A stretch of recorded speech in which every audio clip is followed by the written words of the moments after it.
Assalamualaikum teman-teman.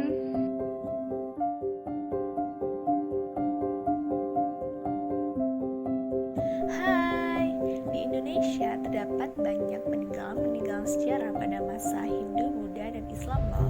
Yuk kita simak videonya.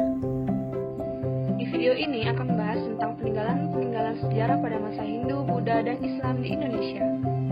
Tahukah kamu apa saja peninggalan sejarah pada masa Hindu, Buddha, dan Islam di Indonesia? Yang pertama yaitu candi. Nah, candi ini menjadi salah satu sumber sejarah yang dimana juga menjadi bukti peninggalan kerajaan tertentu. Nah, kalian harus tahu dong, ternyata candi bagi umat Hindu sebagai pemujaan roh nenek moyangnya loh. Candi ini sangat erat dengan sifat keagamaan sehingga bersifat suci dan kayak tempat ibadah gitu. Ini ya, aku kasih tahu candi yang ada di Jawa Tengah bagian selatan. Nah, Candi Borobudur termasuk salah satu candi tertua di Indonesia loh, dan dibangun pada saat pemerintahan dinasti Syailendra pada abad ke-8 dan ke-9 Masehi. Tahu nggak sih kalian, ternyata monumen Buddha terbesar di dunia ini bahkan sempat masuk pada 7 keajaiban dunia loh. Keren banget nggak sih? Nah, selanjutnya Candi Mendut. Candi Mendut ini dibangun pada masa kerajaan dinasti Syailendra di tahun 824 Masehi. Dan ternyata guys, Candi Mendut memiliki umur yang lebih tua dibandingkan Candi Borobudur. Dan selanjutnya, kalian pasti tahu dong Candi Plogosan. Pernah dengar nggak?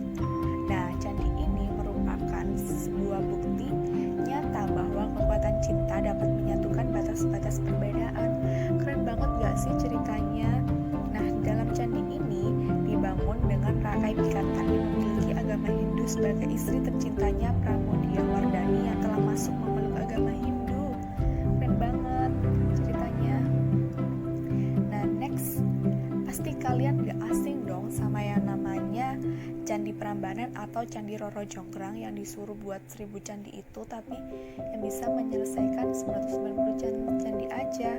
Dan ternyata kompleks candi Hindu terbesar di Indonesia ini dibangun pada abad ke-9 Masehi, dan candi ini dipersembahkan untuk Trimurti, 3 dewa utama Hindu.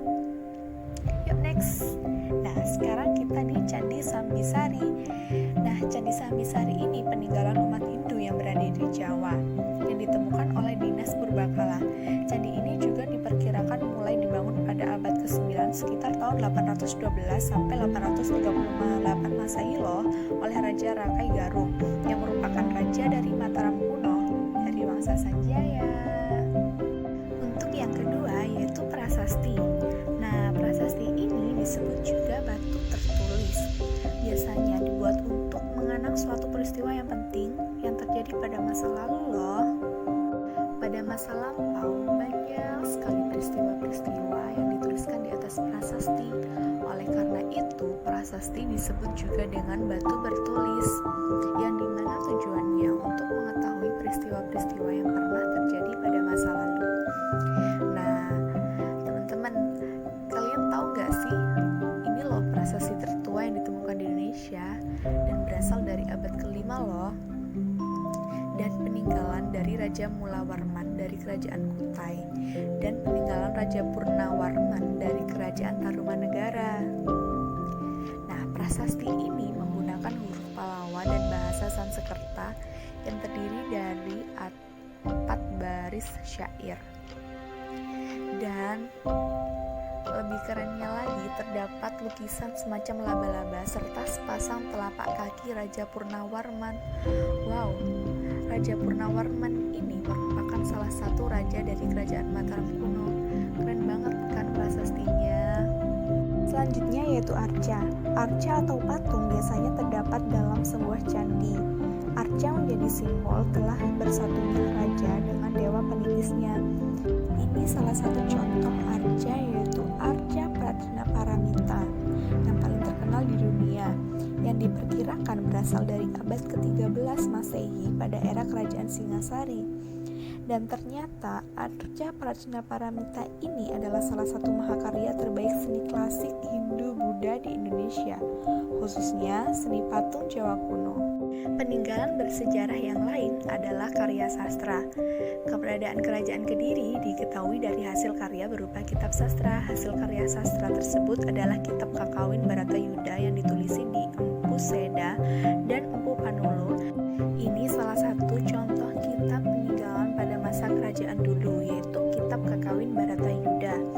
Kalian tahu gak sih ternyata kitab Kakawin ini diciptakan oleh beberapa pujangga seperti Empu Darmaja, Empu Seda, Empu Panulu, Empu Monaguna, Empu Triguna, Empu Tanagung, dan sebagainya.